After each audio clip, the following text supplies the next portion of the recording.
The river of life is big and real and always moving. And the art of allowing is learning to navigate in the stream. And the first thing that you must understand in this stream of life is that it is benevolent and that it adores you and that it takes you to all of the places that you want to be. And that you may trust it. You hear people talking about surrendering. You hear people talking about letting go and letting God. And we say, that is the message of the stream. So when you hear someone saying something like, well, I'm not doing so well, they will say, I have an illness and I am going to find a healing. And we say, as we hear them talk about the healing, they are pointed upstream. If they were feeling for the wellness, they might very well be pointed downstream.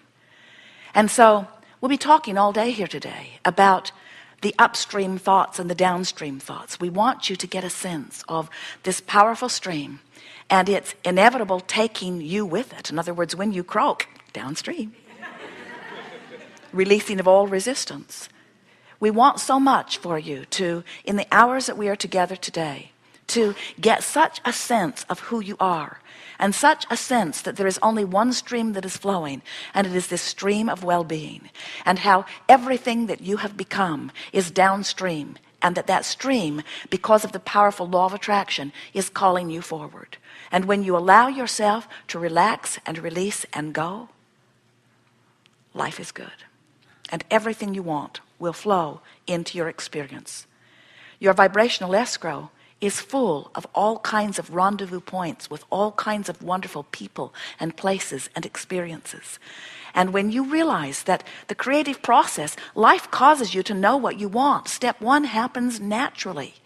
And step two is not your work anyway. That's the work of source. That's the work of law of attraction. That's the work of that which you would call God.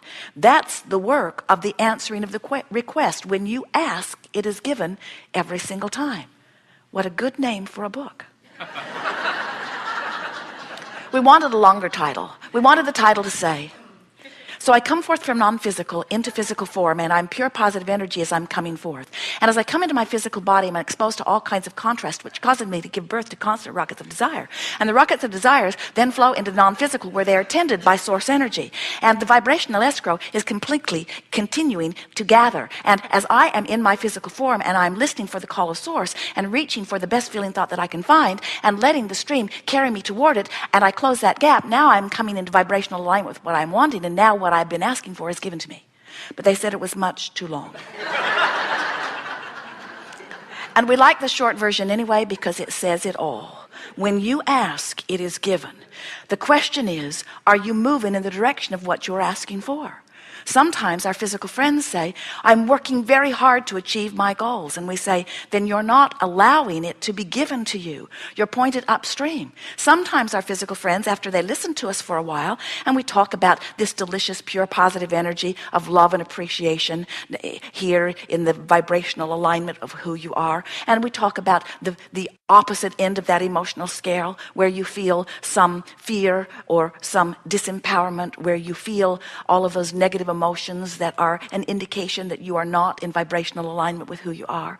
And sometimes our physical friends, as they get the sense of this emotional scale, and they know how wonderful it is on this end and how really not wonderful it is on this end, they say, I will apply the processes, and I will, taking our analogy, I will get into my boat and I will turn it on and we'll put a motor on it, and I will move into vibrational alignment with all I am wanting. And we want to say to you, you don't need to put a motor on your boat when you understand the stream.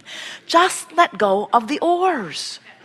You don't even have to turn the boat around. When you stop paddling upstream, the stream will turn you and take you in the direction of everything that you want. And if you just could remember that, if we could whack you, oh no, it's not whacking, it's zapping. If we could whack you across the head and imbue you with a memory, it would be of your worthiness, it would be of your value, it would be of your rightness, it would be of the reason that you came forth. We would club you until you understood that you can't get it wrong and that you never get it done. You are pure positive energy beings having the life experience that is causing your expansion. And when you allow yourself to turn and go with the flow, life is so good. So we're eager to talk with you about anything that is important to you. Do not worry about us. We will wedge our message in the crack. It is our desire to assist you from wherever you are, of understanding that your greatest work right now, no matter where you are in relationship to whatever it is that you want, your work is to make peace with where you are. Now think about the difference. Think about the difference of being here. Let's say you're sick, or don't have enough money, or your lover left or never came. And here you are standing in the absence of something that you really want. And you're trying to feel which way is downstream and which way is upstream. And so you begin just offering a series of statements to see what your stance is.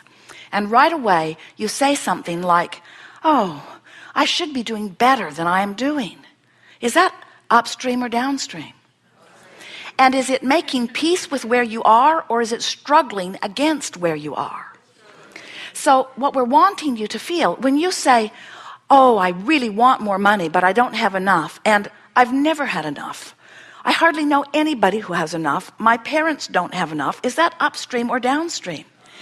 And is it making peace with where you are, or is it struggling against where you are? So, well, you've already figured it out. Let's go to the beach.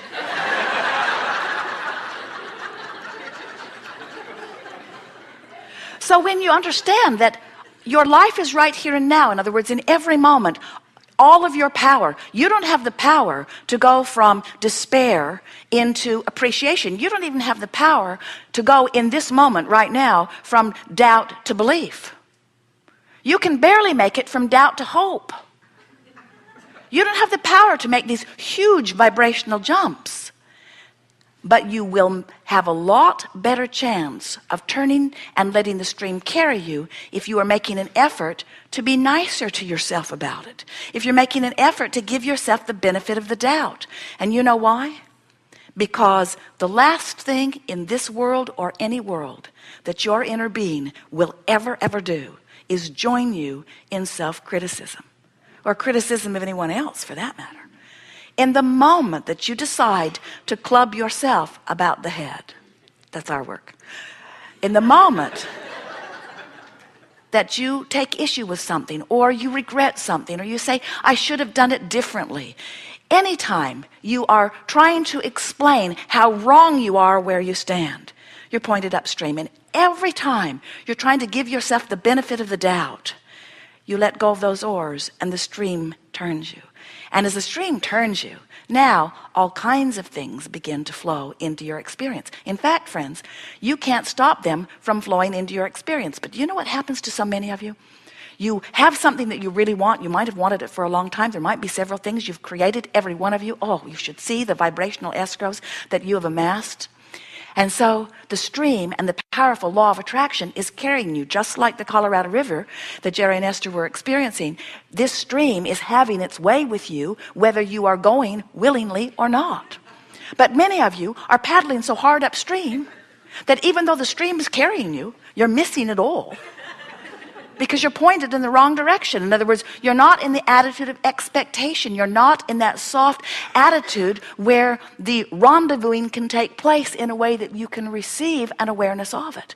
Where if you are tuned in, tapped in, turned on, if you are chilled, if you are loving life, if you are loving you, if you've got your feet in the bay, if you're petting your cat, if you're looking for reasons to feel good, if you have trained yourself into looking for reasons to feel good, if you are not even reaching for the best feeling thought you've ever found, but you are reaching for the best feeling thought you can find from where you are, if that becomes your mantra, now you're pointed downstream, and now life begins to appear to you in just the way you knew when you made the decision to come forth into this physical body.